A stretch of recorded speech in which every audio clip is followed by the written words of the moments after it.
Good evening. Mm. Sorry, I was having a drink of juice there.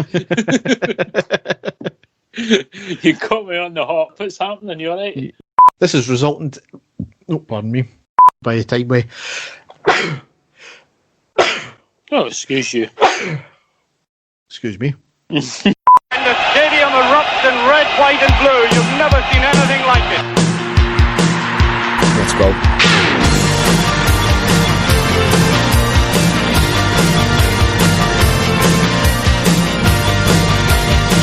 Brace yourself. Rangers are coming!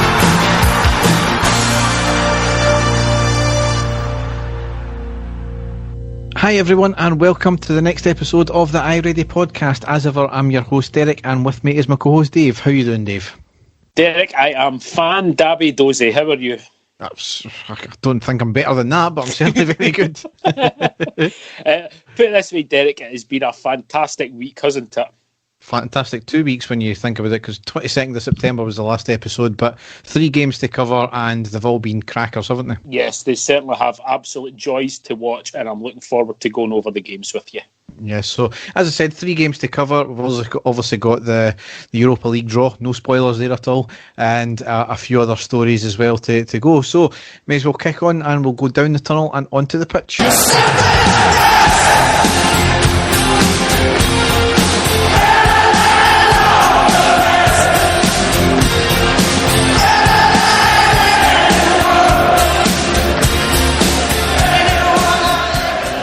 So the first game we've got to cover was Thursday the 24th of September. It was away to Willem II in the Europa. Away to Willem II. I'm a poet and I don't even know it. You know? Exactly. Yes. And the Europa League Round 3 qualifiers where we won an emphatic 4-0. And I wouldn't say it flattered us, but certainly kind of unexpected, wasn't it? It really was, Derek. I mean, I think we were all thinking this was going to be a potential banana skin. I mean, I think we all were hoping that we would have enough in the tank to be able to beat this team. But I don't think any of us out there would have thought in a million years that we were going to have such an emphatic victory against them. And as you say, at the start of the match, which I'm sure about to go into, there's absolutely no chance that we thought it was going to end up the way it did, because you know they did look a decent team, and they put us under a lot of pressure, and we had a few shotty, a few frighteners. But I'll let you get into that. Yep, so we had one change from the Hibs game where that was McGregor coming in for McLaughlin, who dropped to the bench. So we had McGregor, Tavernier, Goldson, Helander, Barisic, Davis, Arfield, Kamara, Hadji, Kent and Morelos. On the subs bench we had McLaughlin, Bassey, Defoe, Itten, Jones, Patterson and Balogun. So really in the first half it was a professional first half. We allowed Willem a lot of possession. We were quite slow in the build-up when we did have possession, which opposed to Willem, they moved the ball about very quickly, which from reading up on them beforehand, they were touted as a very quick team and they like to pass the ball quickly. We were pegged back a lot of the time as well because of that. We had quite a few long balls up the park and we were actually getting a wee bit of joy from that. Right on the first minute, it was a long ball up into the box by Goldson, bounced right at the feet of Kent. He had jumped up and the ball got tangled up his legs and it was cleared by the defender. I think with you look back on it, he was actually blinded by the stadium lights as well, and because you seen him raising his hand, but it was a very good chance and it was quite dangerous if he had just maybe just one of these unfortunate things, getting blinded by the lights. Yeah, no. 13th minute was a shot well over the bar from Willem after some good possession and build-up play. 15th minute was a quick snapshot from 25 yards on the right for Willem, bounces right in front of McGregor, who makes a save, bounces back out and the attacker had a shot but it was deflected up and over the bar for the corner, so that was really dangerous there. Yes. 17th minute, good play down the left, pass to Kent on the edge of the box, takes on the player with a step over, puts in a great cross on the deck, but Morelos just short of it. Had he got to it, then all it needed was a wee touch, then it was in the back of the net. Yep. 20th minute, Willem working the ball down the left, cut the ball back into the box, however they had a shot over the bar. And in the 21st minute, we gained ourselves a penalty. There was another long ball played up to Kent, who had a lovely first touch to take the ball down, and then he was clearly brought down. Certainly one angle was a clear penalty. You seen it on another angle and you were thinking, oh, maybe did he make a most of it there? But certainly I'm going with my first instinct, it was a clear penalty. Definitely, yep. That's what I'm going to say, Derek. So Up steps Tavernier on the 22nd minute. It was another short run-up. I hate these short run-ups where it just gives me the fear every single time. Tavernier, I think this was him taking his first penalty after missing the last few. Obviously not had any penalties in the Premiership either for over 300 days. This was no danger though, and he puts it past the keeper. I think the keeper dived the right way as well, but it was enough power and at the right height to beat the keeper. Aye, and Derek, it really didn't dawn on me. As you say, I know we've had the break where everything happened, but as you said, it's been such a long time since we had a penalty. And, Tav had, a couple of misses last season, and then he was off the penalties for a wee while, and I had just completely forgotten about that, and I just automatically assumed it would be Tav that would take it. So I never really, at that moment, really thought about it. And, he stepped up and lashed the ball in, and, absolutely fantastic. A great start for us. Yeah, absolutely. And we were just on fire at that point, and we were just keeping pressing forward, and we got our second goal 2 minutes later on the 24th minute with Ryan Kent scoring. Morelos gets the ball from around 30 yards from goal. He takes it forward, looks up, realises he had space to shoot. He does so, skims across the ground. The keeper gets down and blocks it, but bounces up off him, spins out, only to find Kent running and knock the ball in the net from the follow-up. This is what happens when you have a speculative shot. The keeper, the defender, whoever, might make a wee error, and we've there to capitalise there. Just an instinctive goal from Kent there. Great for Morelos to have the shot in the first place as well. Yep, as you say, great instincts by Kent. It's something, even down at grassroots level, you encourage the players to follow the shot in just for that chance in case it, the keeper makes a save, it comes out, in case it maybe hits the post, comes back out or whatever. And, great instincts by Kent just to, lash the ball past the keeper. And again, that was, to me, was game over. Derek, that had really knocked the wind out of Willem II's sails completely. Their players knew it. You could see that their heads were down, and we were just playing with supreme confidence then. Absolutely. 33rd minute, Kamara gets the ball on the edge of the box, takes the ball into the box, shimmies, takes on players, got the ball to the touchline, was put off balance after a brush by a defender, gets the ball across, but nobody could direct it goal bound. That was brilliant from Kamara there. That's more of what we've seen of him at the start of his Rangers career, wasn't it? Yeah, no, it was like a double take, wasn't it? You were like, who did that? That can't be Kamara doing that, because it was so far forward. And as you say, he just was, he was taking on his man no problem and getting past him. And again, as you've just said there, Derek, it's something they would like to see more of, and that he's got the ability there, hasn't he, to do that? So no, great stuff. Right. 35th minute, McGregor had an absolute fantastic save after Willem player taking on a few of our defenders, got the ball to the left side touchline, a great cut back to the unmarked player who hits a shot from about 7 yards, and McGregor with a great diving save to stop it and collects it with his second touch. Another dangerous play there. So They weren't down and out yet, and only at 2-0 it's always a big risk. They get a sucker punch goal, and then the pressure's all on us, and the momentum sways. But certainly McGregor, one of these things, you have a he's out for the cold almost. That was a fantastic save. Yep, signing a great goalkeeper, Derek. Yep. 46th minute was a shot from outside the box by Willem. It was dipping, but fortunately it wasn't fast enough and it went over the bar. So that was into half time there. Certainly got to be delighted with that. Hadn't been our best, but we'd taken our chances when they came at us. Kent was the clear standout in the half. Barisic had a few shaky defensive moments. Hadji was trying, but it was not coming off for him. But certainly got to be pleased with 2-0 up at half time. Definitely. I mean, I know you were saying that, Derek, but I did feel, as soon as we scored the second goal, I mean, they did have that chance and the save by McGregor, but I did feel that we were well on top after that goal, and certainly were dominating the ball at that point. So, no, I was absolutely delighted at half-time, Derek, to go. As I said before the game, it was a potential banana skin, this game, and to go in 2-0 up at half-time is just tremendous. And then in the second half, it was fantastic again. Yep. Although we did have a few problems, because right from the kick-off in the 46th minute was a great save by the foot of McGregor from close range after a lot of possession by Willem, who are knocking the ball about well. McGregor saw it late as well, and he, from the replay, appeared largely unsighted as well, so another fantastic save there. Yep. In 54th minute, though, we put the game to bed with Helander scoring to make it 3-0. It was a free kick floated into the back post from the right by Tavernier. It was picked up by Kent, controlled, passed back out the box. passed back to him, he takes on the player, crosses into the near post, and a lovely header down into the bottom left corner past the keeper by Helander. Just all round, the play was brilliant there, but Helander as well to get the ball down into the back of net. Kent, the standout of that move as well.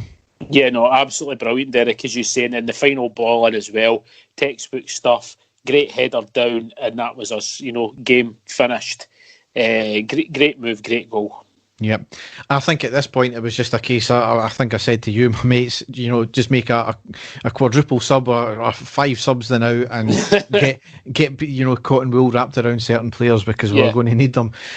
But on the 69th minute, it was good pass and move from left to right, ended up with Morelos in the box, has a shot but was just blocked out for the corner. And then if the game wasn't put to bed, by then, on the 70th minute, it was completely out of reach because Goldson made it 4-0. The resulting corner from that Morelos chance there was crossed in from the right into the centre of the box on the right-hand side. Goldson towers above and heads the ball into the bottom left-hand corner. Just what a move as well. Just a great header from Goldson there. Yep, totally rose above everyone, Derek. He was the only person that was going to get on the end of that. You could see, I actually watched him just before it came in for some reason. I just, kept my eye on him. I watched him the whole way and he just completely out-jumped everyone right up, bang, into the back of the net. A great, powerful play by Goldson. Something that we know that he can do. I think after the Helander goal, though, Derek, I think, we knew that we were going to get some joy up there, and he obviously fancied his chances, and, he certainly made the most of it. Great goal. Yep. And I kind of half got my wish over the next 8 minutes because we had a few substitutions. 71st minute, Kent off and Jones on. 73rd minute, Barisic off and Bassi on. 77th minute, we had a lovely move going forward from the centre to the right, ending on Morelos hitting a shot in the box, but it was scuffed and went just wide of the post. That was his last move of the game because a minute later he was taken off and it came on for him. 79th minute, Willem had the ball in the net, but it was ruled out for being bundled over the line by the guy's wrist. It was dangerous play with the cross in. Tavernier mistimed his header, hit off the attacker who was right behind him, who seemed to be completely caught unaware with it. He was fully expecting Tavernier to get the ball first. The ball came to the back post for the header. McGregor pulls off an incredible one-handed save from about 3 yards out, rebounded out, hit off the wrist of the attacker and over the line. Yeah. The save was arguably as good as anything Goram's ever done, including the Van Hooijdonk one for me. It was just incredible. Derek, I'm maybe a bit biased towards Andy Goram. That save for me, I'll go down as one of my favourite saves. As being a Rangers fan, so I'll not go that far, but it was absolutely sensational. And as you say, maybe just because it certainly did not deserve the guy to score. When the ball actually went over, the save was that good. It would have been really a nightmare if that goal had have went in because the save was so good. As you say, the reactions were just absolutely incredible from McGregor there. Absolute top drawer goalkeeping. Really was brilliant. On the 88th minute, there was a quick break down the park end, and then Jones on the right in the box, cuts it back into the box, falls to Hadji on the outside.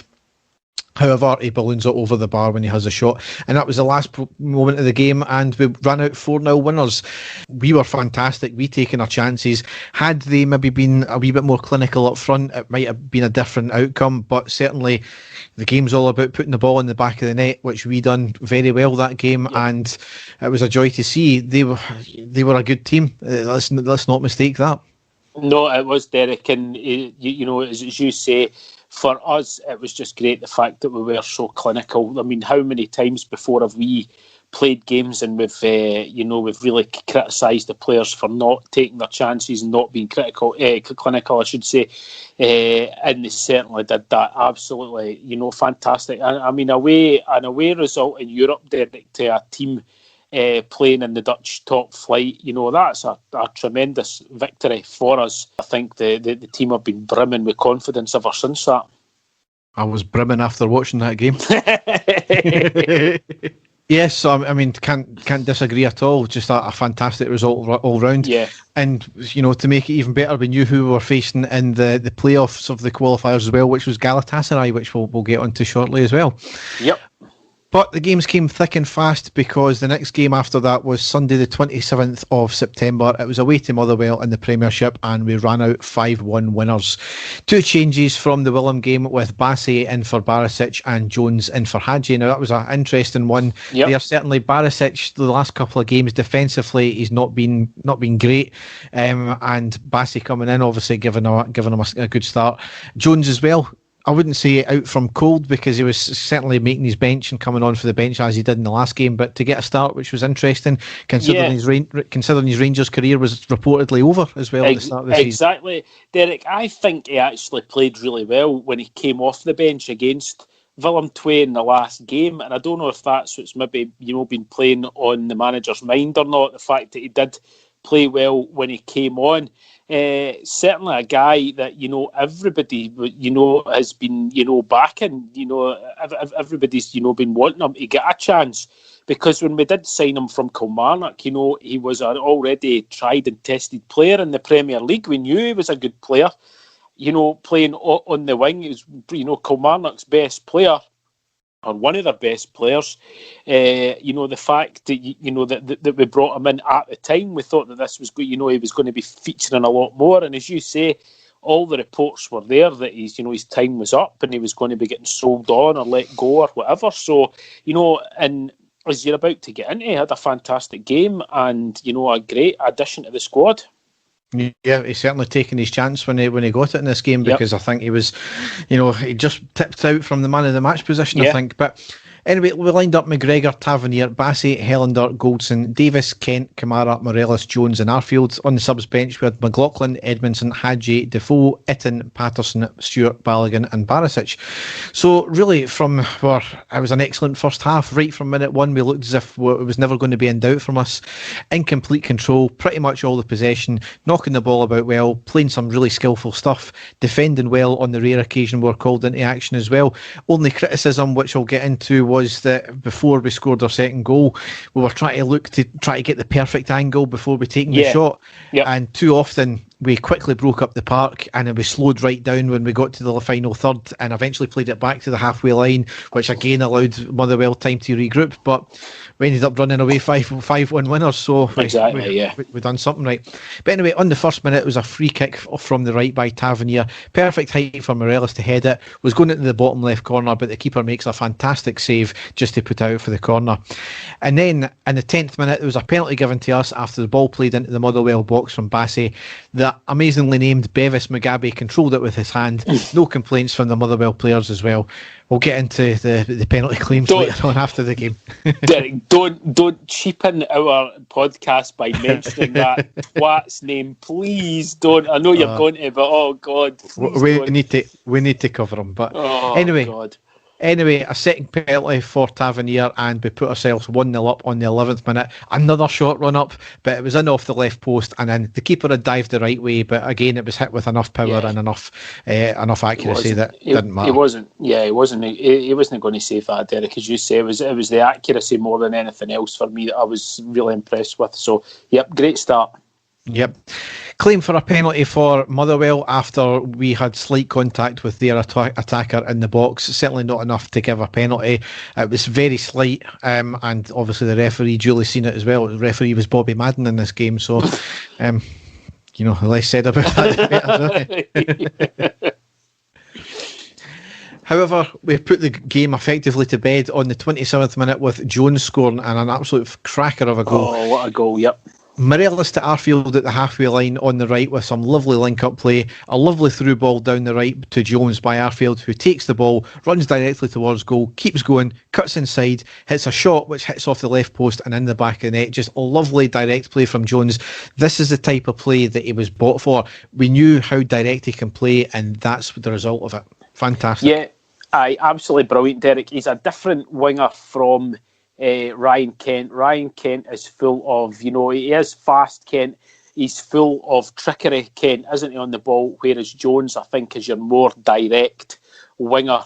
The ball through by Scott Arfield, Derek, was tremendous. And for me, it shows the confidence that he had in Jones as well, because Jones was slightly behind the defender when the ball was played.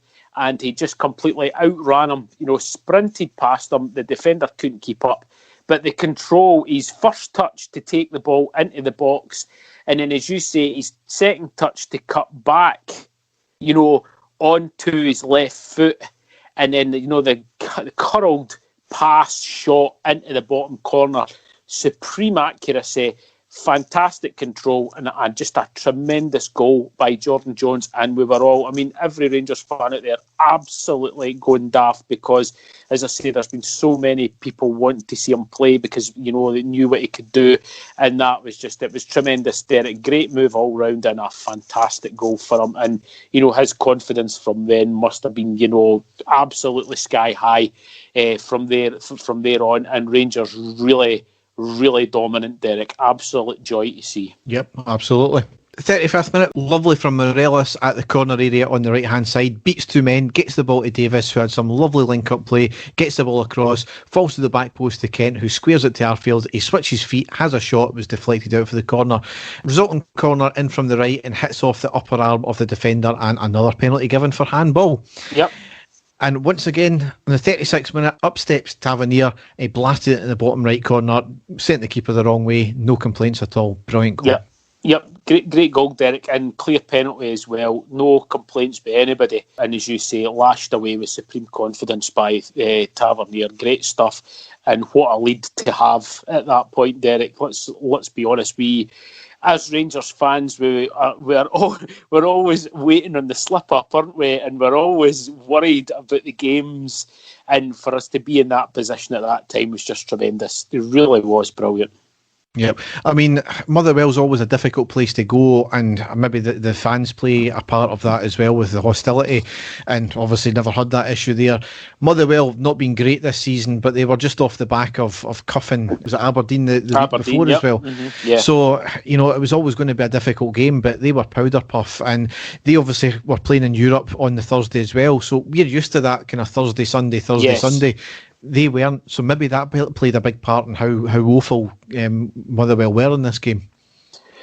Possibly. I still think that we maybe taking the shine off of us a wee bit, Derek, because we were in complete control in the match at that point and thoroughly deserving of being 3-0 up at that point. So I'm not going to take anything away for the guys at all, because it was just a joy to watch at that point. We really were cutting them to shreds, and it was just great. Every bit of play was coming off for us. There was no flukes in anything, we weren't getting any dodgy ricochets or whatever. We were just playing with supreme confidence, and it's, as I say, it's great to watch. It's absolutely brilliant. Yep. So into the second half, on the 58th minute, it was a quick break up the park with Kent to Jones. Jones decided to take it on himself with a curling effort from the left side, but went well wide. 59th minute, Helander off and Balogun on. That's obviously coming back for a wee injury there, just to probably give him game time. Game was over anyway. Again, I was hoping for a raft of changes probably at half time as well, just to wrap them all in cotton wool. Never really came though. 62nd minute, Motherwell with a header just over the bar after a cross in from the right. 64th minute, Tavernier lining up with an indirect free kick, however sees the keeper that was not in position, and when the whistle was blown, he had an effort himself. Good idea, but maybe not clinical enough, probably too far out to get any sort of power into it as well. 66th minute, Tavernier with a free kick up and over the wall from 25 yards. Keeper makes a good save on his left hand side. 68th minute, Kent off and Itten on, and he makes an immediate impact because in the 74th minute he scores an absolute stunner. Arfield and Morelos linking up on the right side. Arfield with a great ball to Itten on the edge of the box with his back to goal. He flicks up the ball, turns, hits an absolute peach of a shot into the top left bin to open up his Rangers scoring record. Just outstanding play all round, and that was one of the features of the game. This was the link-up play between Arfield and Morelos that kind of created it initially, but just the turn of the vision and the execution from Itten was outstanding. Absolute screamer, Derek. What a way to score your first goal for Rangers. That was absolutely fantastic. As you say, taking nothing away from Scott Arfield, I thought it was tremendous in the whole match. But as you say, the link-up play with him and Morelos, and then, when he gets the ball, he sees it, and just the way he flicks the ball up for himself, first time, flicks the ball up with his right foot and just turns and swivels a la Michael Malls, because, I mean, any time I see a player do a quick turning shot, I always think of Malls, but the fact that he flicked it up so the ball was in the half volley, and he just turns round and hits the most stunning shot past the goalkeeper. Absolutely sensational. And again, a player that we've all been desperate for to get on and score his first goal for the club. Just tremendous. A goal that he'll remember for the rest of his days. It was just brilliant. It was just absolutely fantastic. Yep. So a minute later, though, a raft of changes came. Jones, Davis and Morelos all came off. Hadji, Edmondson and Defoe all came on. 77th minute, there was a free kick from Motherwell from 30 yards, up and over the wall. McGregor gets his fingertips to it and rattles off the bar and out for a corner. Really dangerous and unlucky that there.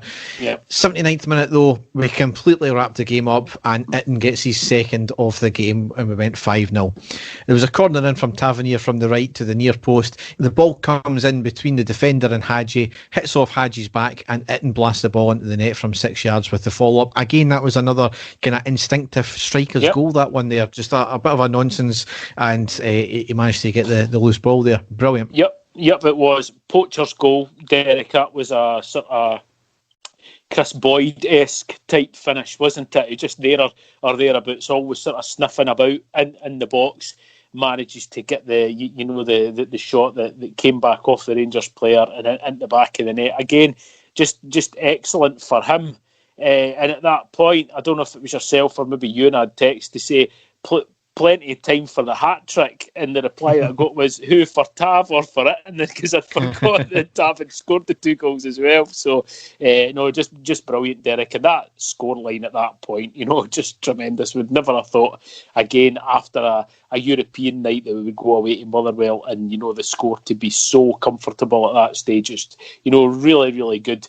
And again, I keep saying it, the team just playing with so much confidence. It was just great to watch. It really was. Yep.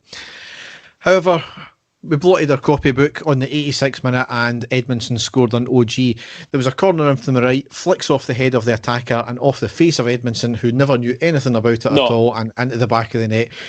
Just disappointing to lose the goal that way. Can't blame Edmondson at all for that one. There should have been someone on the post which would have stopped that one. Apparently, I've been told that Davis is normally on that post, and he had been taken off for Edmondson. So ultimately, Edmondson should have been on that post. Well, you can change personnel, but plays during set pieces shouldn't change. Yes. It should be bread and butter. So if the player who is meant to be on the post comes off the park, then whoever comes on for him should be on that position. So that's the only blot in the copybook. I'm glad though that we lost 2 goals against Hibs, because I hated our non-conceding record to get blown by a silly OG like that as well. So that's the only saving grace for that one. But these things happen, so can't blame much there. At least if that had been the case, though, Derek, at least we would have said that the player that scored against us was one of your own players. You know what I mean? So exactly. That happened, but as you say, he didn't even know it was happening. He didn't see it, and you took the words out of my mouth there, Derek. It is usually Steve Davis that's got the front post covered. When we're defending these things, and he was off. But you would have liked to, I think, hopefully I think the manager and the coaching staff will be absolutely raging with that one, because that should have been organised. The defenders in there should have had someone on there, and it didn't happen. So they shot themselves in the foot there. But again, losing 1 goal when you're 5-0 up, it's nothing to majorly worry about. So just one of these things, unfortunately. Yeah. And the last piece of play in the game was on the 88th minute. It was a lovely long ball from Tavernier on the right wing into the box to Defoe. Superb first touch control and a great shot, but the keeper was well positioned to save it. So unlucky that from Defoe. But running out 5-1 winners, absolutely fantastic. Can't argue at all with that. Yep, absolutely brilliant, Derek. As you say, we are always waiting on a sort of slip up, aren't we? As Rangers fans, it's always in the back of our head that we're like, oh God, can he slip up this week? We'd even take a 1-0 or a dodgy 2-1 as long as we get the points. But really, when you think back to Derek, we were in complete control of that game right from the very beginning of the match. We had nothing to worry about at all.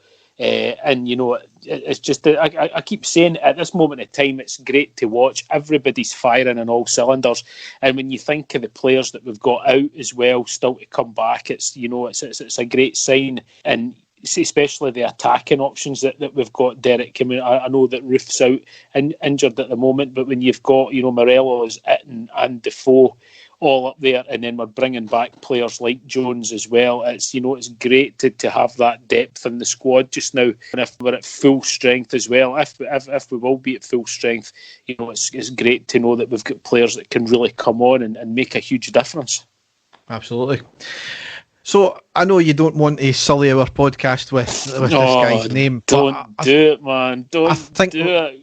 I think we have to talk about him because the fact that he's so positive tonight, Derek. You're going to have to just ruin it by speaking about this absolute twat of a man. Right, on you go. Keep it brief. I know he's employed by Celtic, so he's obviously got an agenda as well. But it makes you wonder, why is he allowed to be a panellist on a national broadcaster on the BBC? So he was on Sports Scene after the game, and his usual anti-Rangers sentiment. Now, we weren't the only game this weekend. It happened in the English Premiership as well, with some handballs, and it all stems from this new handball rule where if your arm's flailing out like that, or you move your hand towards the ball, and it basically it's a handball regardless if it was deliberate or not. Try to determine if somebody deliberately done something is near impossible anyway. Only the player himself will know that. So he claimed that Rangers were not clear handballs for us to get our penalties. He claimed that the Motherwell should have had 2 clear stick-on penalties as well, which one of them, I can understand why he thinks that, but the referee's seen it differently, and you look back in the replay, there was certainly not enough contact to warrant a penalty. Never mind, I don't know where he gets the second one from. And then he actually came out with, the defender never had time to react, so it shouldn't have been a penalty in terms of our handball. So let's give this scenario. We could stick 11 players on our line when we're defending a set piece during a corner or a free kick. They could all have their hands raised. A shot or a header could come in at close range, and it could hit off one of the defender's arms, or one of our players' arms, which is well raised above their head. And because he's not got time to react, then under his terms, it shouldn't be given as a penalty. What a load of absolute bollocks from that man. And then he had the absolute audacity to come away with, it was a day later, Hugh Dallas was on the radio the next day stating, giving the rules and all that kind of thing, and giving his opinion of it, and stating clearly it was a penalty. Then Stuart took to Twitter to actually say, I hear Hugh Dallas was on the radio. Was there anyone on to offer a counter? As another, why should anybody come on to give a counter? Was anybody on the panel when he was on the panel to give a counter to him? Was there a referee on the panel then? The guy is an absolute fucking weapon, and why we are paying his wages to give clearly a biased view against Rangers every single time. And I know that's maybe where the BBC are going now. Sutton done it with BT. And he still continues to do it, because I've seen something on Twitter about him tonight. Maybe that's the way BBC are going now, just to try and antagonise us, to go for the hatred of Rangers to bring in the green pound. The way I see it, Derek, when you're talking about the two of them, Chris Sutton's a wind-up merchant, right? Chris Sutton is going out of his way to try and get a reaction from Rangers supporters. And I think deep down he knows that the vast majority of the things that he's saying are a lot of shite, and he's doing it just to get a reaction. Whereas I genuinely think that Michael Stewart is believing what he is saying, because his hatred is so wild towards us, that he actually believes what he's actually saying. So, as I say, Chris Sutton is he's a wind-up merchant. He knows what to say, when to say it to get a reaction. I don't think that Michael Stewart is as intelligent as what he is to do that. Not that I'm saying Chris Sutton's intelligent, but I honestly don't think that Michael Stewart is doing it to get a reaction. I genuinely, think he believes that he's right here.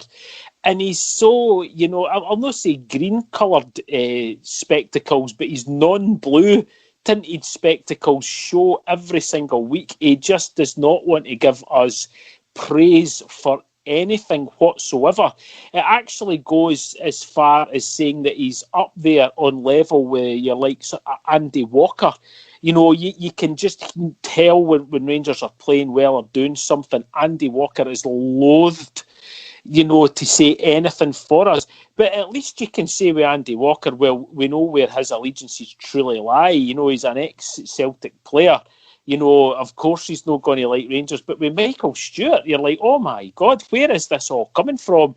Does it all stem back from the fact that he was a failed trialist with us, Derek? Is that where it all comes back to? There's got to be something. I think so. It is just incredible. And I do genuinely believe that he honestly thinks that he's correct with everything he's saying. And it's ludicrous. He's just, the man should not be allowed. As you say, there are... He has got interests in our rival team. He's employed by them. It's a conflict of interest. Why is he allowed to make any comment on anything that we do, especially on the BBC? I don't know. Biomechanics. Exactly. This is your fault. I was in a great mood before we started, Derek. This is your fault for bringing that bloody idiot up on this podcast. Let's move on swiftly, please. Yes, let's move on, because the probably the peak of the games we're going to cover here, and certainly I was peaking last night as well. Thursday, the 1st of October, it was at home to Galatasaray, and we won 2-1 in the Europa League qualifier playoffs to put us through to the group stages. Before we get into it, though, there was the usual Twitter moans about season ticket holders not getting the game for free on RTV. The club done a wee incentive as if you have a season ticket, it's £10 for you and you get 5 MyJers points, and it's £15 for all other people. Yes. It's a bit of a rock and a hard place for the club here, because clearly they're losing money with this. I mean, they're going to be making, after expenses, round about £1.5 million if we had 50,000 fans in the stadium. We're clearly losing a lot of money with that. I think it was somebody on Twitter put out the fact that if you take it at, say, 50,000 fans paying a tenner, there's only 500 grand. It's going to be nowhere near like that, because there's some fans that do what I do, is pay for the unlimited package anyway. There's multiple season ticket holders in the same family. There's a few folk that would go to the pub for it, so you're never going to get the full 50,000. So Rangers are making a hell of a loss on this. Yeah. I actually think, Derek, that Rangers done quite well. I mean, for guys like me and you that aren't season ticket holders but were desperate to watch it, we paid the money, the full price to watch it. And as you say, it certainly wasn't going to be the same price as an actual ticket for the match if we'd have been able to go. We were able to watch it. The fact of the result and all that, I'm delighted that I did. That you're about to get into. I actually think it was well done by the club, because they could have said, we'll give season ticket holders, you can watch it for free. But if you think about it, Derek, the season ticket holders, if they were wanting to go to the game, would have to pay for the ticket money on top of their season ticket anyway. So, let's say, a ticket, let's say we were allowed to, fans were allowed to go to the game and the ticket was, let's say, £45 for a game like that.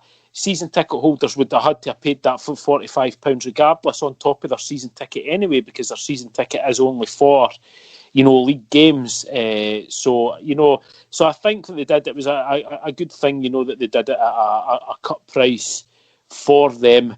I can see where a lot of people are coming from as well, but I think, at this time, it's great to support our club. And I didn't see that many people complaining about it, Derek. So, as you say, that the club was stuck. Quite good, I think, that they did do it at a reduced price. Yeah, I mean, I can understand where you're coming from. I can understand where the club's coming from. It's, as I said, rock in a hard place.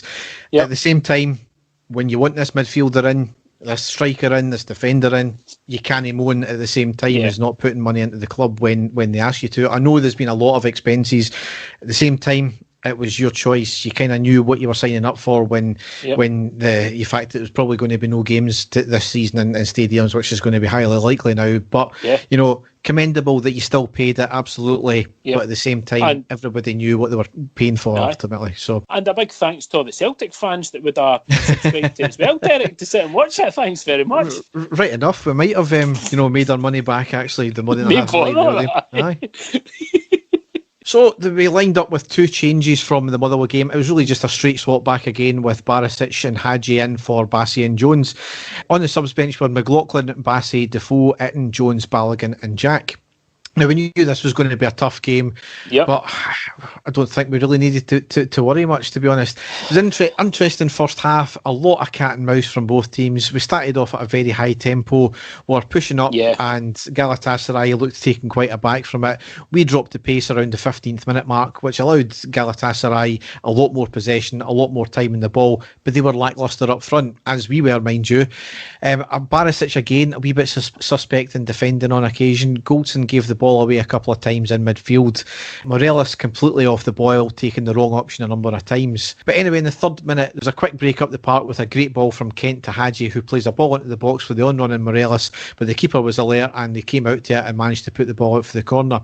Resulting corner, pinballed about and eventually ricocheted off what might have been the arm of the defender. Nothing given. He did pull his arm back on the replay though, so correct decision for it not to be given.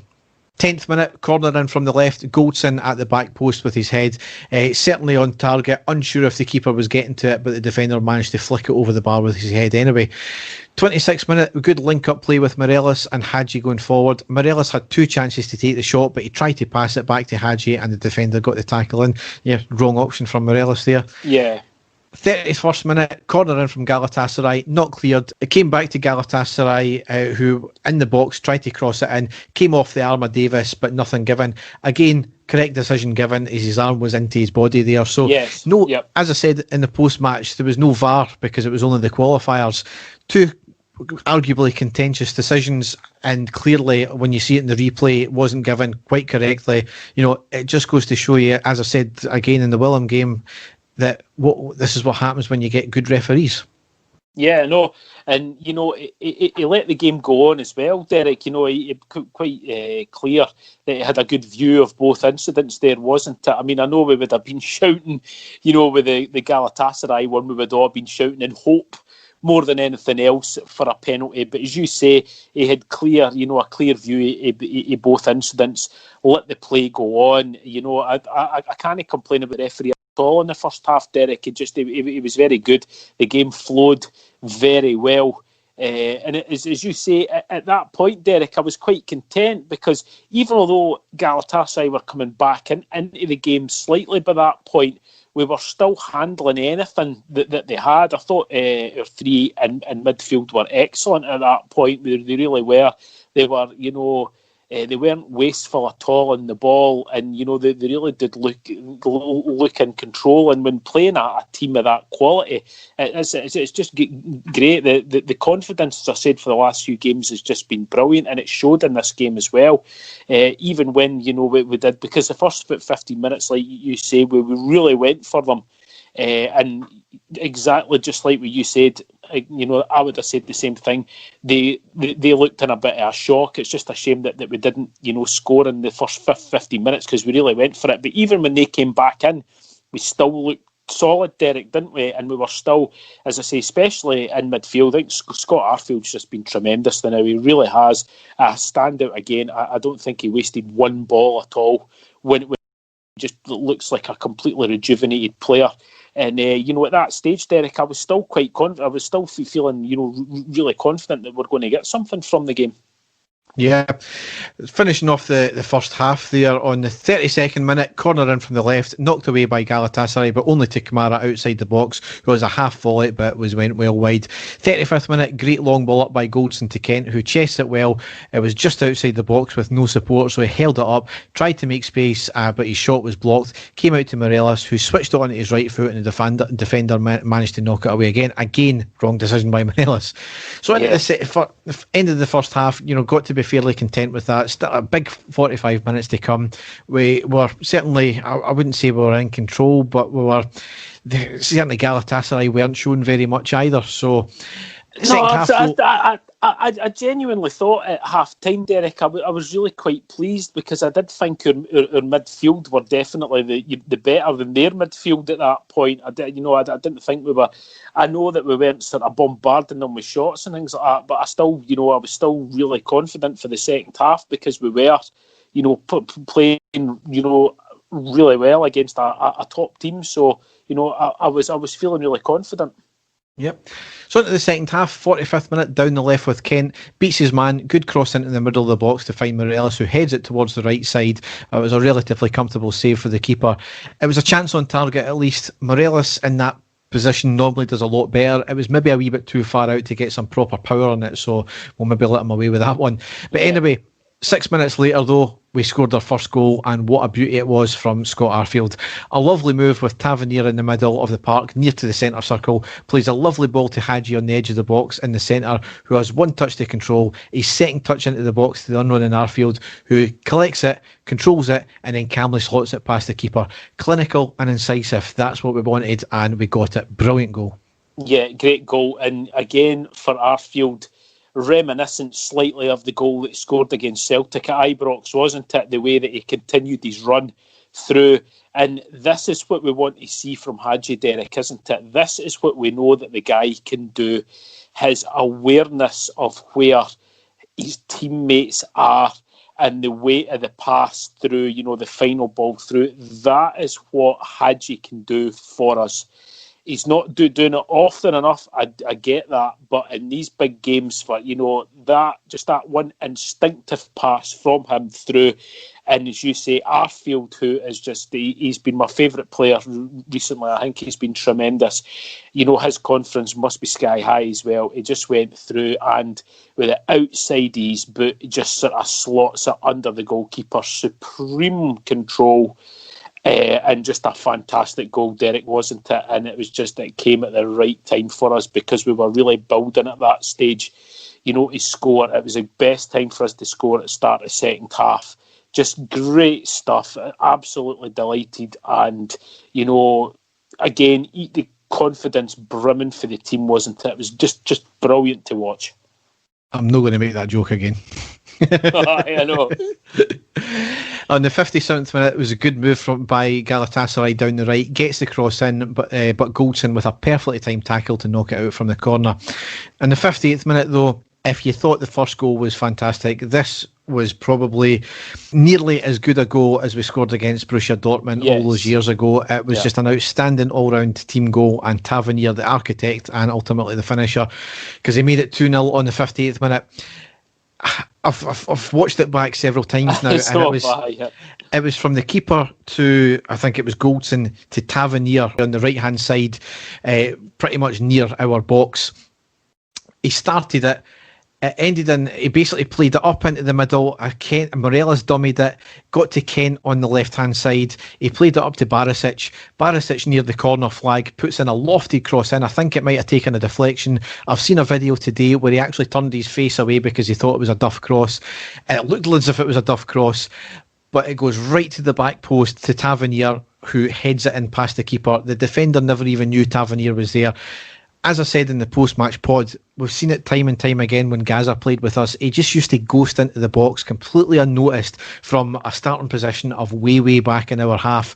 That's what Tavernier done in this move here. It was outstanding, all-round move. And it wasn't just the fact that there was about 8 or 9 passes involved in it without Galatasaray getting it. It was the quality of the passes, just the layoffs, the wee turns, everything about it was just incredible. And the height that he got up, Derek, for the header as well.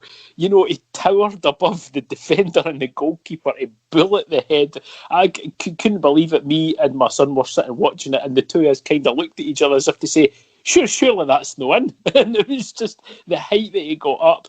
We didn't realise at first who it was that headed it. And as you say, when we seen it was Tav, I thought that is just incredible because, as you say, he almost started the move, fell way back in his own box. How the hell, he ended up, up there knowing that was going to happen. quite incredible. The whole move is just sensational. Like you, Derek, I've watched it loads of times now. It wasn't one-touch football, but it was as good as you will see, because even guys that did take a touch, they would take a touch and beat their man quite easily. The space and the movement for the rest of the team was sublime. And then, as you say, the final ball to Barisic, who, as you say, I think he thought it was a duff cross, but lofted right in there. And, a fantastic header. Absolutely sensational stuff. I still, getting goosebumps thinking about it now. It was just simply fantastic. It really was. And at that stage, at that scoreline, it was, it's just great. Where every single Rangers fan out there is buzzing, completely buzzing at that stage. And, just great. I can't say any more superlatives about the way that the team was playing at that stage. Absolutely fantastic. Yeah, I mean, 2-0 up against Galatasaray in the last kind of quarter of a qualifier, just amazing. But anyway, in the 63rd minute, Galatasaray had a call for a penalty. It appeared to go down quite easily. Maybe got off with one there because Arfield didn't really get near the ball at all. A big call from the referee. The player was booked, so I'm not sure if it was for diving or for remonstrating for not getting the call. So, yeah. 74th minute, great move with Hadji on the touchline near the dugout. Receives the ball back after passing it out. Puts a back heel flick pass to Tavernier, who plays a lovely ball to Morelos, running into the box on the right. Takes it forwards and has a shot, but hit wide. A poor effort after a great move as well. For Morelos, we've seen him so many times in that position, Derek. Lash the ball into the nets. As you say, it was a poor effort by him. 77th minute, Hadji off, Jack on. Made sense at that point. 2-0 up, taking the attacking player off for the holding midfielder. 80th minute, Tavernier with a fantastic long free kick into the box from the right. Fell to Morelos, who puts it wide from the volley. I think give him a bit of leeway on this one, because it appeared that the ball hit him on the run rather than him hitting the ball. He maybe needs to time his run a wee bit better than that one, but certainly it was a bit unlucky, that one there. 82nd minute, possession from Galatasaray ended in a deep cross into the back post from the left. An acrobatic effort easily gathered by McGregor. 84th minute, Morelos with a shot on the edge of the box on the right, but wide at the near post. At this point, Morelos should have been off about half an hour ago. Aye, I know. He should have. He was off the ball at this point, Derek. It wasn't going to work for him. His link-up play during the game had been excellent. I'll give him that. But in front of goal, it wasn't working for him at all. And I, like you, was saying, he needs to make a wee change here just to freshen it up front. But maybe, again, he was thinking that his link-up play was causing problems. Maybe that was the reason that he kept him on. But he was certainly being wasteful in front of goal. I think there's maybe a part of it as well. We're 2-0 up against a good side here. Don't make any changes to upset the balance in that respect. But obviously he brought Hadji. He made the sub with Hadji in the 77th minute. So it's one of these things. Again, a bit of hilarity on the 85th minute though, with the Galatasaray manager and Gerrard having words on the touchline. The fourth official had to usher the Galatasaray manager back into his dugout. Gerrard giving him the yap sign with his hands, telling him to get back in his area. Absolutely hilarious. In the 86th minute, though, we made it edgy for ourselves because Galatasaray pulled a goal back. It was a corner in from the right, into the back post. A free header was going right to Jack, who was standing on the line. However, McGregor tried to save it and tips it over him and into the back of the net. Yeah. As I said in the post-match, you can't really blame the keeper for going for it in some respects, especially if he didn't know Jack was behind him. Maybe a wee bit more communication needed there to say, leave it because I've got it. But it's one of these things. But we always like to do things the hard way. I know. The guy that scored the goal, Derek, I mean, what size was he? The big guy who scored, he must be about 6'8" or something like that. It was absolutely massive.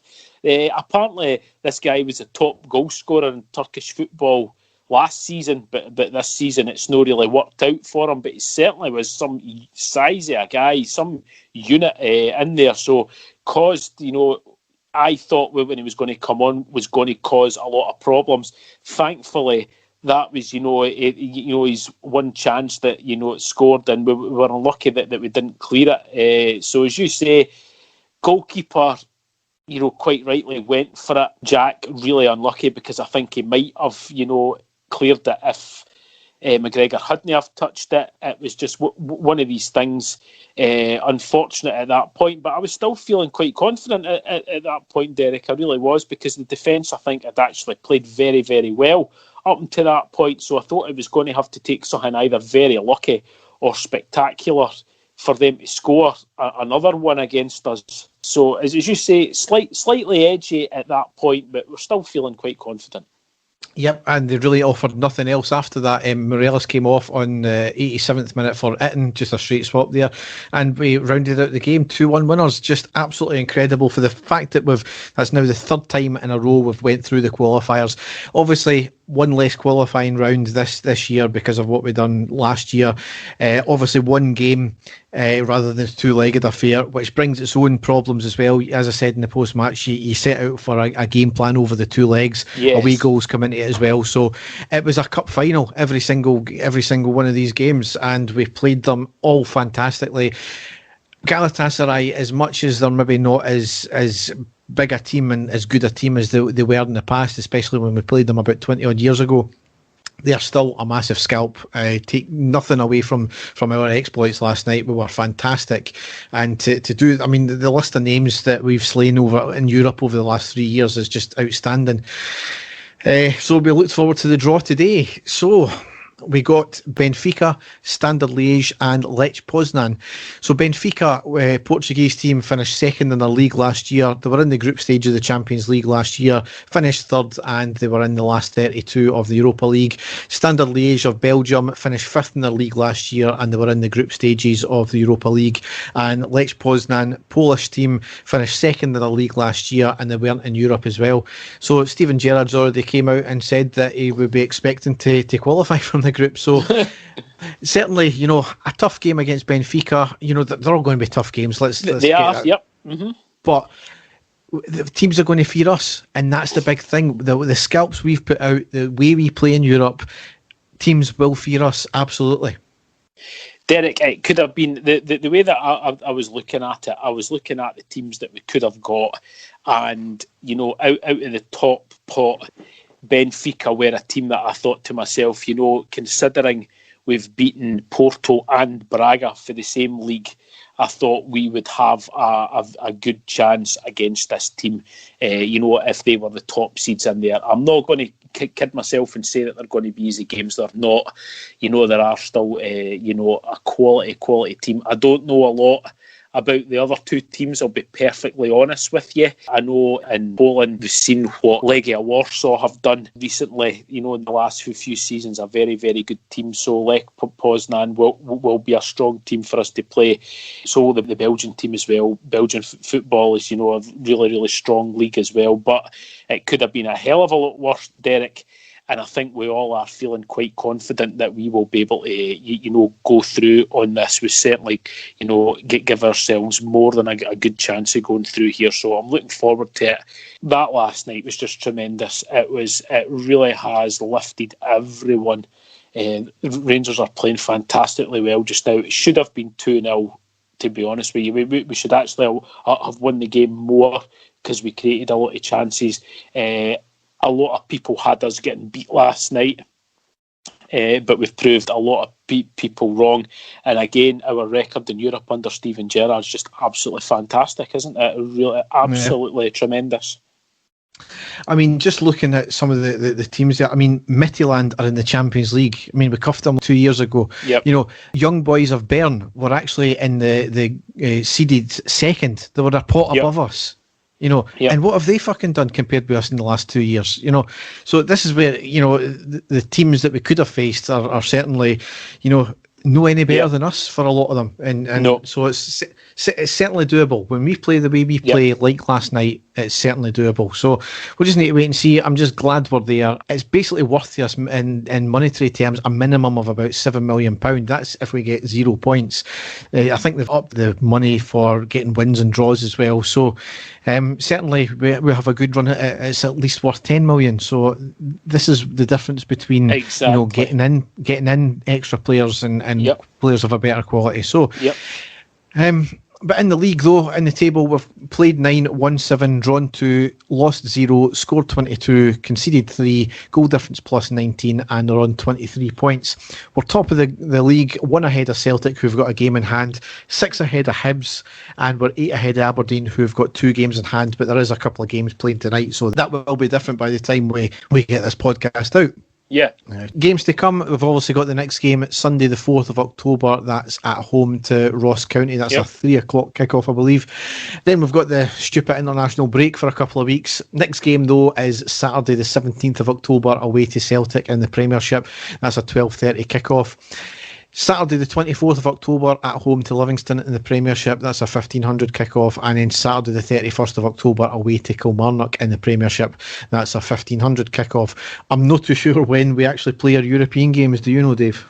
I had a look. I seen the fixtures today, Derek. I will tell you in just a second. You've caught me on the hop here, but I will tell you. I've got it. 22nd of October. There you go. I'll go with that. 22nd of October. So obviously that will mean that the Livingston game will be moved as well. So, and probably the Kilmarnock. So that's the both games against Livingston and Kilmarnock will be moved as well because we're obviously set for Saturdays and we're now going to be playing on Sundays, I can imagine. Yes. But strangely, it doesn't affect us too much just now, but 6 players have tested positive for COVID at Kilmarnock. The whole Kilmarnock team have been put into self-isolation for 2 weeks, and tonight's game with Killie and Motherwell has been basically postponed. It's not been decided for their games against Falkirk and Dunfermline what will happen with them over the next couple of weeks as well, and apparently the league are investigating how they've actually contracted it before any punishments get dished out. So we'll need to wait and see what happens there. Yes. Precedents were set with Celtic and Aberdeen. No, their players were clearly at fault for that one there. So, and they basically got fuck all bans and fuck all fines. So, we'll need to wait and see what happens with Kilmarnock there.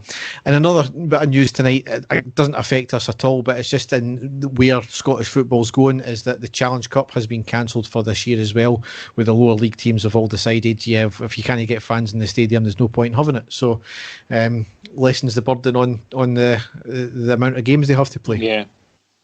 So, we need to wait and see what happens in the next few games, and we'll be back with some more there. But now we go into the classic match. And then it is. The final whistle's gone. Rangers have won the European Cup Winners' Cup. So, Dave, we're not having to drag up an old game from an old podcast this week. You've got to keep bringing that up, Derek, haven't you? You're like a dog with a bone. You really are. But there you go. No, I've done some work this week. I went on to RTV, which is fantastic for me, with a lot of archive games. And I found this one absolutely brilliant. I'd forgotten all about it, Derek. It was back 18 years ago. It was the 1st of December 2002, a Premier League match at Tynecastle against Hearts, where Rangers were emphatic victors by 4-0. The Rangers team on that day, Stefan Klos, Kevin Muscat, remember him? Craig Moore, Lorenzo Amoruso, Arthur Newman, Fernando Rickson, Mikel Arteta, Barry Ferguson, Shota Arveladze, Ronald de Boer and Neil McCann. On the bench, Bob Malcolm, Stephen Hughes and Michael Malls were the 3 players who came on for Rangers in that game. The Hearts team on that day, a few players that I can remember, so it wasn't that long ago. Mackenzie, Maybury, McKenna, Webster, McCann, Quifio, who was a French player apparently. McFarlane, Severin Stamp, Valois, another French player, and De Vries. So starting off the game, it was actually Hearts who were putting us under some early pressure. A long-range shot, but was easily saved by Stefan Klos. And then in the 8th minute, a great chance for Rangers. Arteta 1-2 with Ronald de Boer on the edge of the box with a first-time pass to Shota Arveladze, who was 1-1 with Mackenzie. He hits a low shot, great shot, but a fantastic save by the feet of Mackenzie. Really unlucky there by Arveladze. And then it was a bit of of midfield battle. Hearts putting quite a lot of hefty challenges in there, trying to get a hold of the ball, but Rangers coming out on top, really. And then on the 28th minute, Barry Ferguson on the edge of his own box takes the ball out himself, then a great pass to Fernando Rickson on the right wing. He puts it right through and goal on the right-hand side. He shoots straight at the goalkeeper. It comes back to him, and then great vision by him across to the back post, and a diving header by Ronald de Boer going into the goal, but there was a goal line clearance by Webster to put the ball away. Really should have scored there. Unlucky, there wasn't much more that De Boer could have done because he smashed the header at the goal. Really unlucky there, but still 0-0. 40th minute, a wee bit of pressure by Hearts, resulting in a long-range shot, but again straight at Stefan Klos. But unfortunately, Arteta had to go off at that stage, picked up an injury, and Stephen Hughes came on in his place. But rounding out the first half, it really was all Rangers. Hearts were reduced to sort of long shots, but unfortunately for us, still 0-0 at half-time. Into the second half, another early chance for Avaladze as well. He tries a sort of chip lob. We thought it was going in just over the bar. Unlucky there. But thankfully, on the 52nd minute, Rangers opened the scoring. It's won back by McCann, and Newman lofts it in. Here's a chance for Fernando Rickson. And Rangers have scored. 6.5 minutes into the second half. And in the end, that goes down as Alan Maybury's mistake, which sets Rangers up to open the scoring. Maybury should have cleared the ball. Absolutely no question about it. He had opportunities to play it forward, trying to be smart. It's not a free kick. McCann got onto the ball. Arthur Newman picked up the loose ball. A good ball in. Rickson, good support play. Gets the break here, but loads of time to pick his spot. And it was in the net anyway. Eventually a deflection from the Hearts defender. Arthur Newman it was who picked up a loose ball on the left wing. He puts a cross in, which is headed away by the Hearts defender, but it fell perfectly for Fernando Rickson, running in at the edge of the box, and he smashes it into the top left-hand corner of the goal to put Rangers deservedly 1-0 up. Great goal, great finish by Fernando Rickson. And then there had been a bit of tussle all game between Maybury and Neil McCann. They were sort of a lot of pushing and shoving and barging about with the two of them, and Maybury had already been booked. He picked up his second yellow card of the game, so he was off. Hearts down to 10 men. And then another great chance for Ronald de Boer. This time it was Rickson who gets the ball on the inside of the box, the right-hand side. He sees de Boer at the back post, puts in a fantastic chip for de Boer. He hits it first time, but another fantastic save by McKenzie and out for a corner. It was all Rangers at that stage. Getting into the 70th minute, Michael Malls comes on for Neil McCann. Hearts again, they're reduced to long-range shot. The 70th minute, Malls on for Neil McCann. Hearts again, they actually had a shot from just inside the Rangers half, but it was over the bar. That was about as close as they came. And then on the 78th minute, Rangers awarded a penalty. But Rangers might just seal things with Ronald de Boer. Was there a foul? Yes, there was. It's a penalty for the foul off the ball on Michael Knowles, and Rangers now can secure the points. That came about as Avaladze threw ball to Ronald de Boer on the right wing. Great ball into the box. A low cross then for Michael Malls, but he was fouled running in, and the penalty was given to Rangers. And in the 79th minute, Barry Ferguson steps up. Barry Ferguson, 8 goals already this season.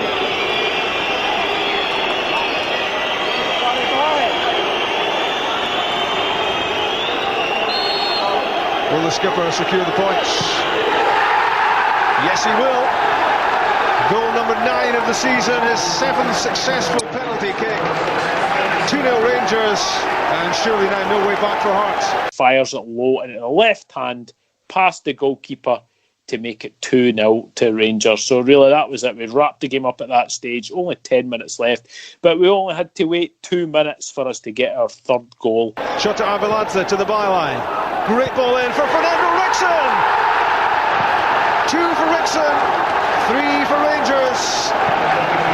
And a headed goal from Rickson must be something of a collector's item. It's a good goal from Rangers. They're taking advantage now. Shot of Avalanche down the left hand side. That's a marvellous ball in. The goalkeeper can't come for it. Ask him to get attacked. Rickson attacked exceptionally well. It's a good header down the way, good pace in the ball, giving the goalkeeper no chance. Shot at Avalanche in the left wing. Great step over. Gets to the byline, a fantastic cross to the back post, and who's there? Fernando Rickson with a bullet header to make it 3-0. Rickson not known for his heading ability, but it was a tremendous goal, a fantastic cross by Avalanche there. Rangers 3-0 up and cruising. And then in the 84th minute, a great chance for Rickson's hat-trick at that point. Avalanche on the left wing, low to Ronald De Boer at the edge of the box. He sees Rickson running in. He has his back to goal, lays it off to Rickson, and he thunders a shot by a fantastic save by McKenzie. Really unlucky there, Rickson, not to score, but a great save by the goalkeeper. But then right on the stroke of full time, Rangers got a fourth goal. Rangers looking for number 4. Stephen Hughes, they have number 4. And that's Hughes' first goal of the season. And it seals a very comfortable Rangers win. It's a good finish from Stephen Hughes, but the Hearts team, they're so tired now. Every time Rangers go forward, they look as if they're going to get an opportunity to score. Roddy McKenzie in goal. He's played so well today. He gets a hand to this one. They'll be disappointed he didn't get enough on it to turn it round the post. They give Young Hughes credit. Good shot, made the run forward and got it on target. Avalanche again picks the ball up on the left wing, almost a carbon copy of the last chance. He puts a low pass to Ronald De Boer at the edge of the box. He puts another sort of slow cross in. Stephen Hughes running in on the right hand side of the box. He hits a low shot right into the bottom corner past McKenzie and into the net to make it 4-0 to Rangers. The referee blows the final whistle just after that. Emphatic victory for Rangers. Man of the match, undoubtedly Fernando Rickson. Absolutely fantastic play by Rickson in the midfield for Rangers. 2 great goals. Really unlucky that he didn't score his third goal. And it's games like that we should be remembering Fernando Rickson for, because he was fantastic. He had a bit of a reputation for being a bit of a hard man, but he was a fantastic player as well, Rickson, and 2 tremendous goals that he scored there. So, Derek, he'll definitely remember that one. It wasn't too long ago. It was great to go back and watch it. It's games like this that you kind of forget. You know, it wasn't that long ago, 18 years ago that happened.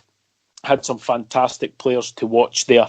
And again, anybody, if you've got a spare sort of 15 minutes, please go into RTV or wherever you see your old Rangers games for and watch that one, because I thoroughly enjoyed watching it. Yeah, I mean, it's just games like that. You see how much of a great player Rickson was, certainly when he got played in that midfield, and he obviously got was it that season? I'm sure he got the Player of the Year as well. Yes, as well. So what a player, and sadly missed. Yeah. If you've got a spare couple of hours, then the full managed to find the full game on YouTube as well. So excellent. Yeah, so I'll post the links up there. So Dave will be back with another classic match next time. So we'll go into the news now.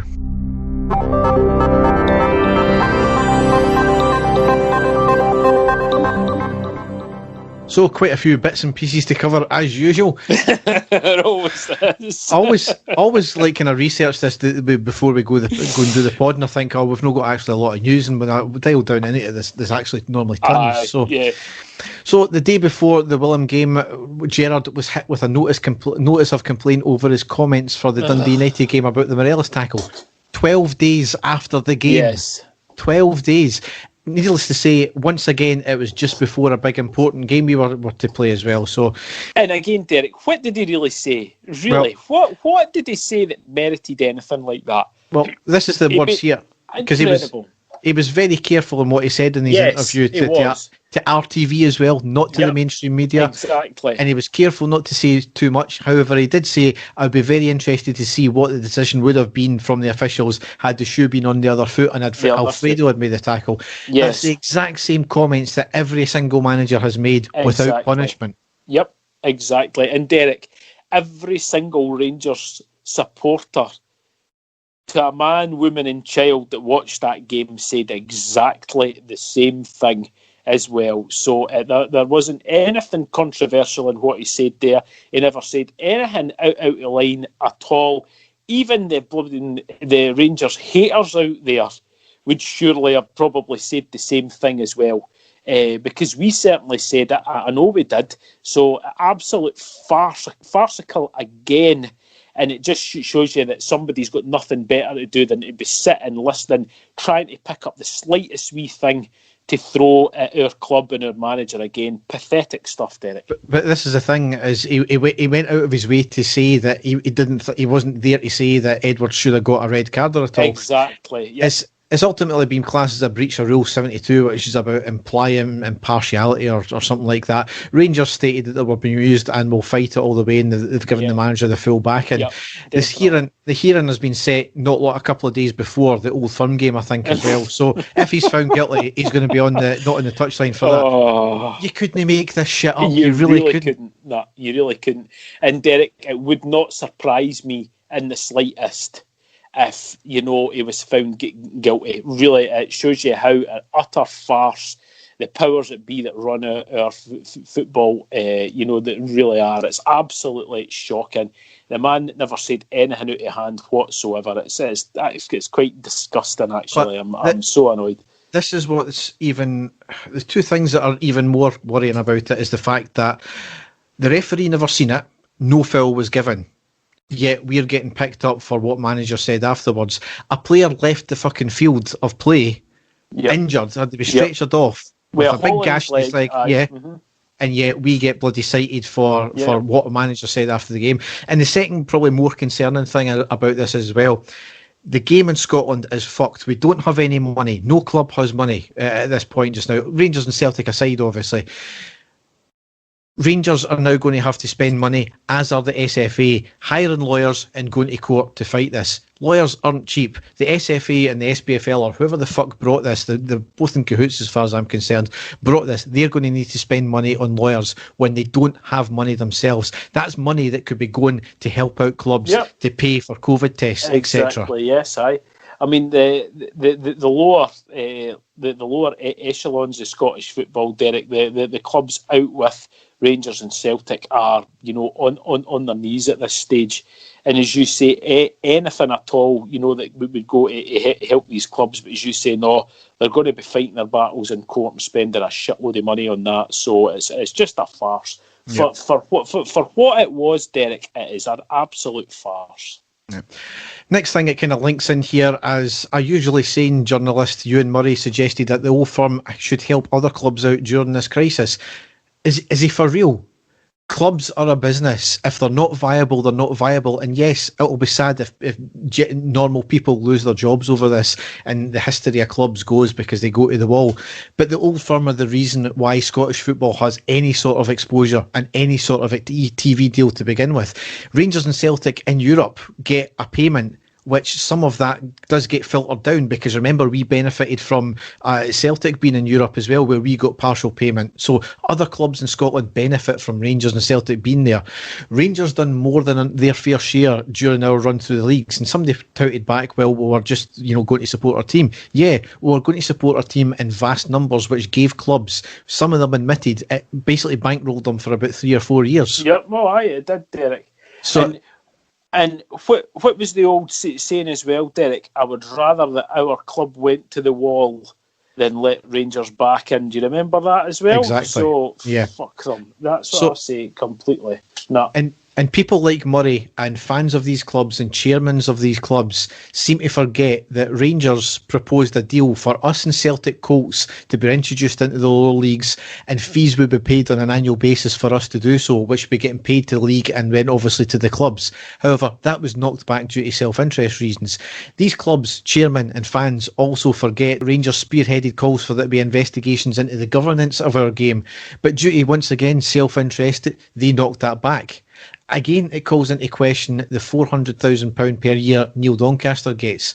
Clubs have ended up going to the SPFL and SFA to try and help them out, who have in turn went to the Scottish Government to try and get extra funding, who in typical Scottish government, they don't have the money, so they went to their begging bowl out to Westminster, despite criticising Westminster all the time. So this isn't something that is going to get sorted out. And I don't want them to give money to Scottish football, because football, yes, it's a hobby, it's a pastime, it's an important part of society, but right now, when people are losing their jobs right, left and centre, people like me and you, our families, I think that should be funded first before Scottish football.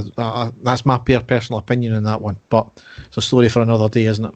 As you say, going back, Derek, when we were playing in the second division, we took 35,000 fans away to Hampden Park when we played away. I was me and my son were two of them when we played Queen's Park.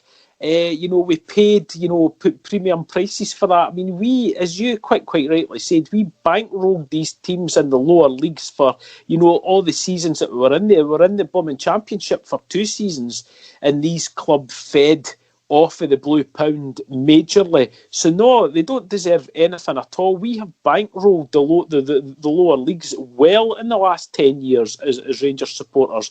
We paid a shitload of money for tickets and sold out their stadiums twice a season. They made an absolute fortune off of us and kept going, and it did keep them going for years. And I know my local team just now is East Stirlingshire, and they were one of the teams that benefited for that as well. They made an absolute killing from Rangers, and they're a part-time team.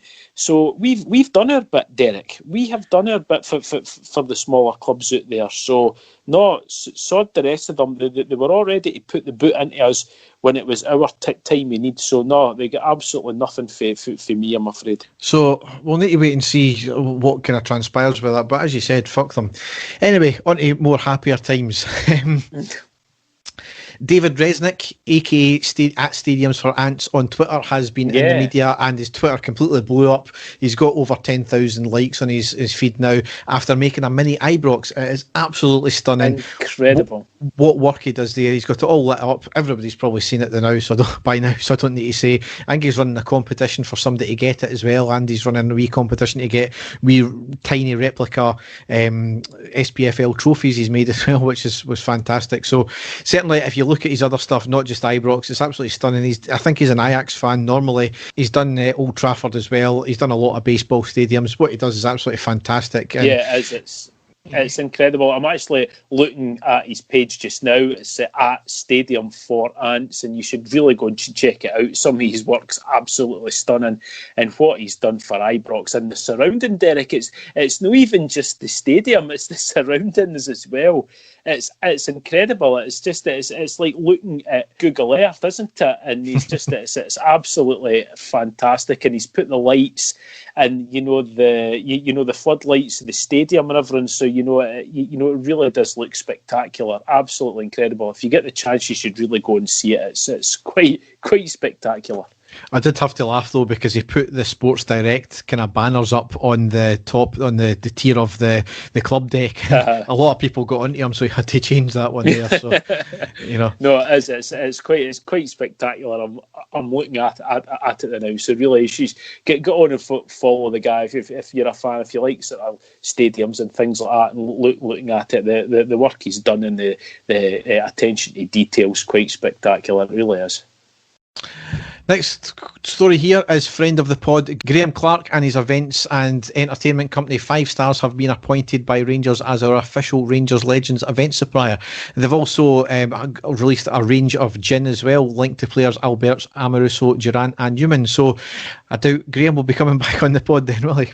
Of course he will, Derek. Me and him are childhood friends. So, Graham, if you're listening there, mate, give me a shout. We'll get you back on the pod. I'm sure he would come on. Derek, he's not too famous and too big for his boots to come back. And just remember, we were the first podcast that had him on there before he goes on all these other Rangers podcasts and everything. He was on our podcast first before anybody else. So exactly. That's a wee dig as well, Graham, for any tickets for any up and coming events and all that. You know who your friends are. So.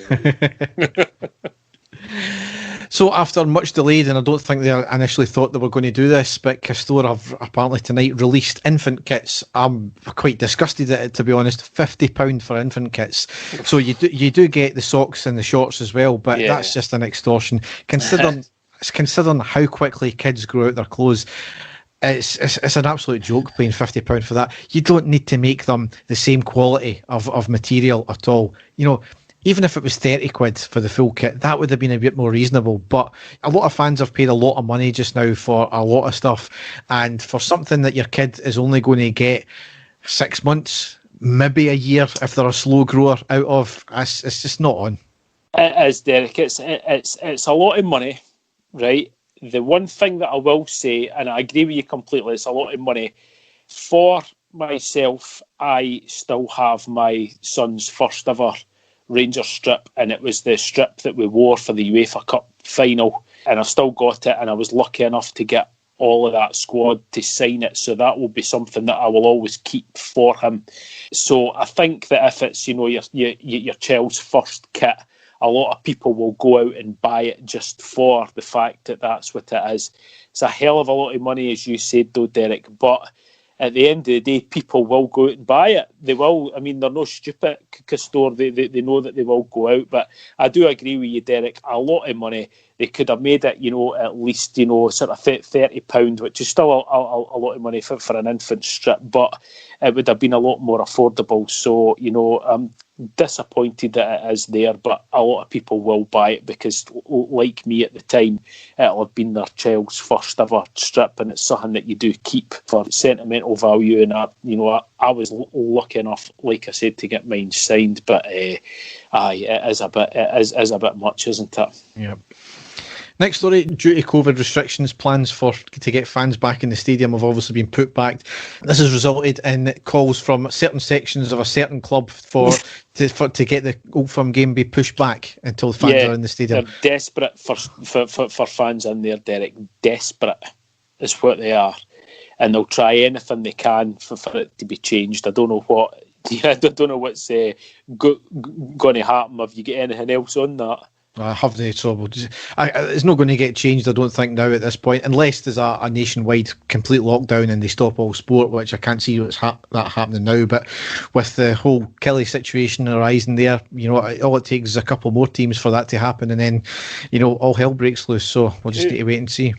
Who knows, Derek? They might find an ex-player that no longer plays with them, that, you know, they use that card of that player sadly passing to get their game called off. But, you know, I'm only saying that because it's happened in the past, you know, but absolutely despicable club that they are. But it shows you the lengths that they would go to get things like that happening for them. So it's, you know, I'm hoping it still goes ahead, because we are playing, you know, really confidently just now. But they will go at any length, Derek, to try and get, you know, what they want, and to try and get fans back in to their stadium. And to me, that just shows you the sort of fear that they've got at the moment of the team, that they're desperate for it to go through.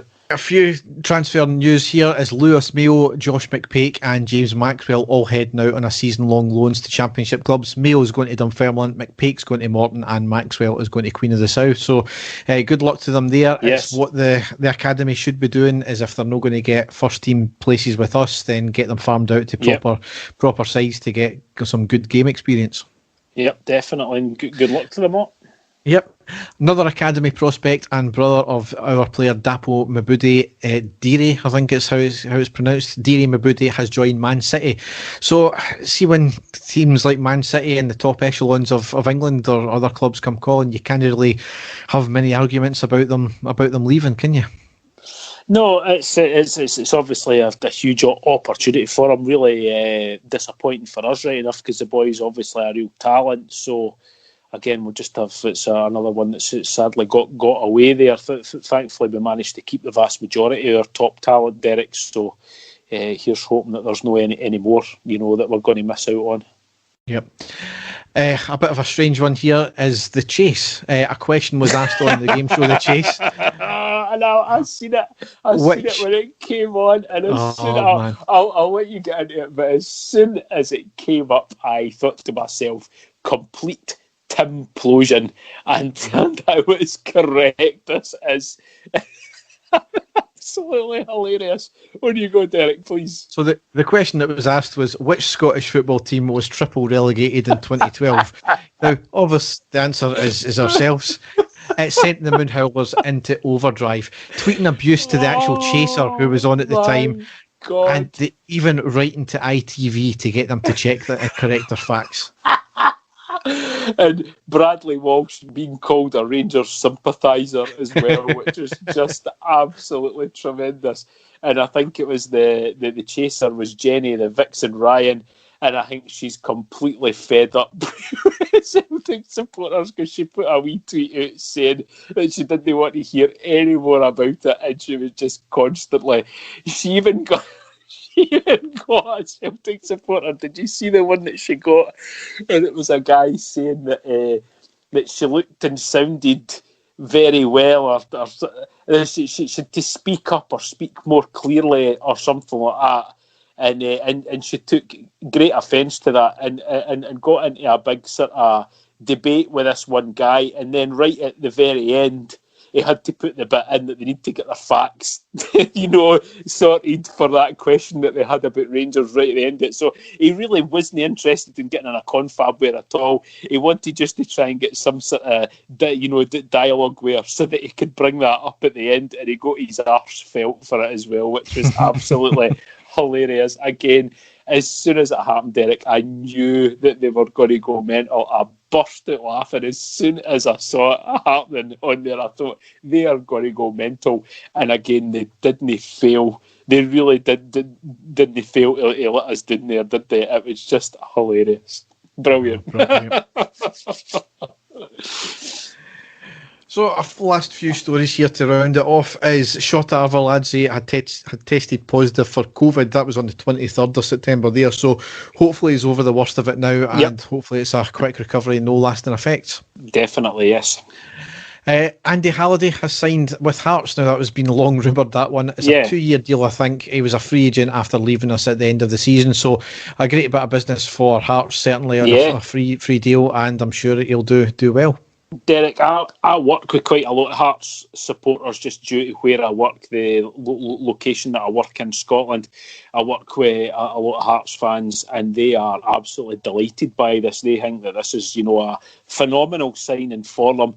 And I spoke to them, and Andy Halliday is a hard-working box-to-box midfielder, and, under the right circumstances, he'll score a few goals for them as well. And, we all know he's Rangers daft. He's always, tied his colours to the mast.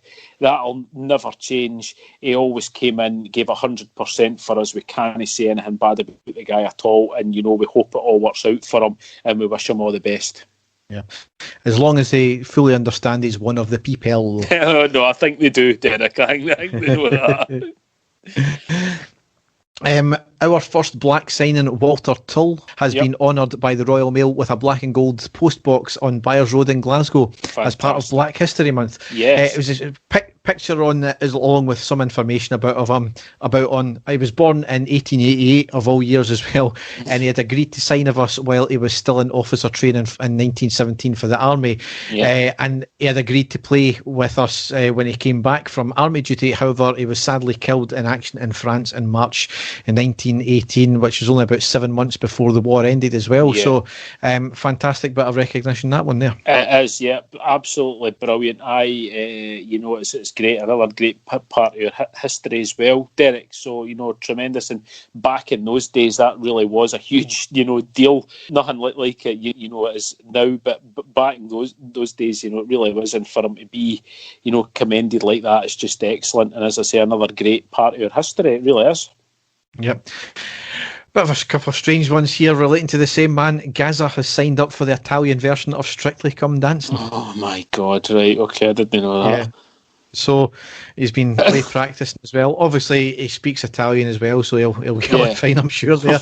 And speaking of Gaza, there's apparently a biopic of Gaza's later years of his life so far in the works, with either Johnny Lee Miller, Jimmy Nail or Sean Bean all tipped to play him. So I'm not too sure. Johnny Lee Miller, Jimmy Nail or Sean Bean. Yes. I mean, they all look the same, not. My God, what a strange. Right, okay. I take it. I'm just trying to think. I take it the Jimmy Nail is basically just because he's a Geordie and he's an actor. Is that basically the only reason that he's in there? Because that's about the only similarities there is between him and Gaza. Let's be perfectly honest. He's about 6'5", dark hair with a huge nose, so it's not exactly doesn't look anything like him. So, aye, that's a bit strange. Didn't it? All right, Pet. You sound like somebody from India. Oh, Derek, I was going to say your impressions are hilarious, but that would make it sound as if they were good. So, doing things slightly differently for this wee section. Right, okay. We all have heard of Kerry Dale Meltdown. For last night only, they changed their name to Galatasaray Meltdown. And I don't know if you've seen any of this, Dave, but it was hilarious. I think there was a couple of people tweeting out random shit, and it was obviously getting put through Translate. So how much of this came as proper, I'm not too sure. But here's a few of the highlights. Brilliant. I was so glad you've done this. Right, go for it. Falco is eating haggis penis. I killed that up a hill.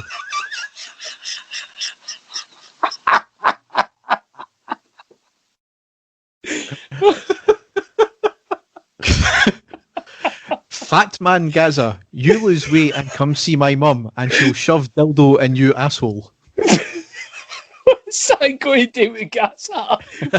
What's that going to do with Gaza? Oh my God. Falco disappeared again. The man has no standing up erection.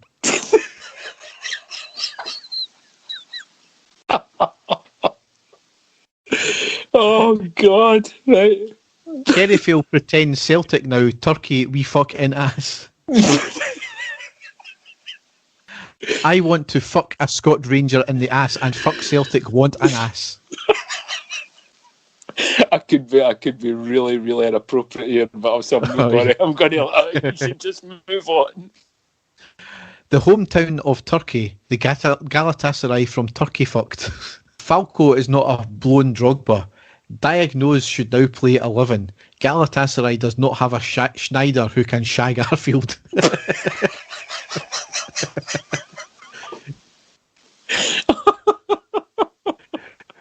Rangers man, get your ass out. I kill it with my ass. There's a lot of asses involved. Have you noticed that? There's a lot of things to do with asses. That's quite worrying.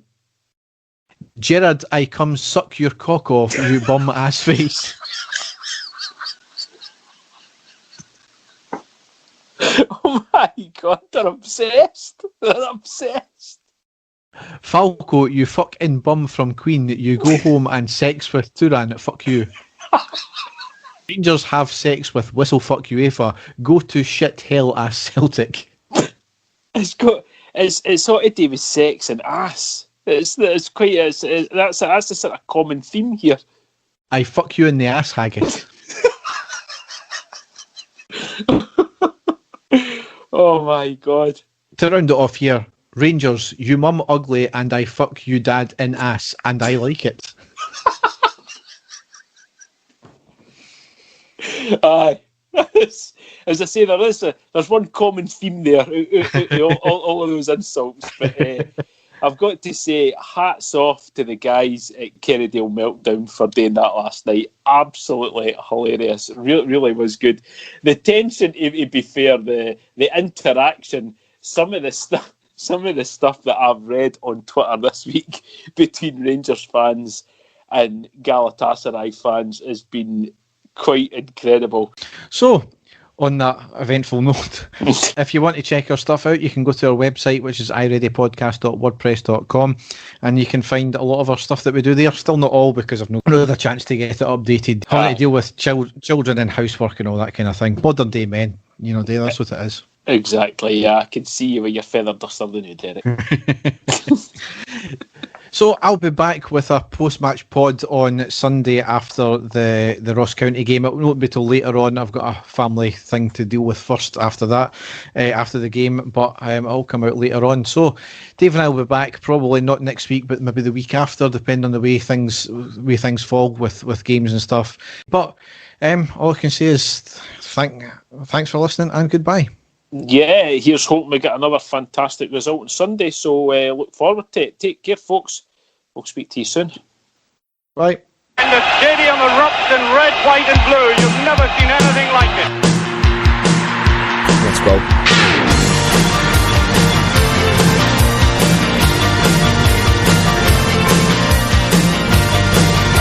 Manchester, brace yourself. Rangers are coming!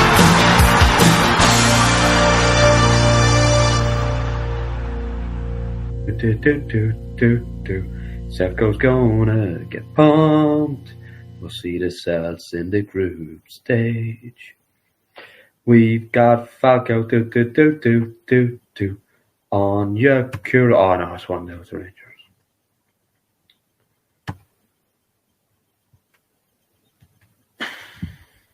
Cheats, absolute cheats.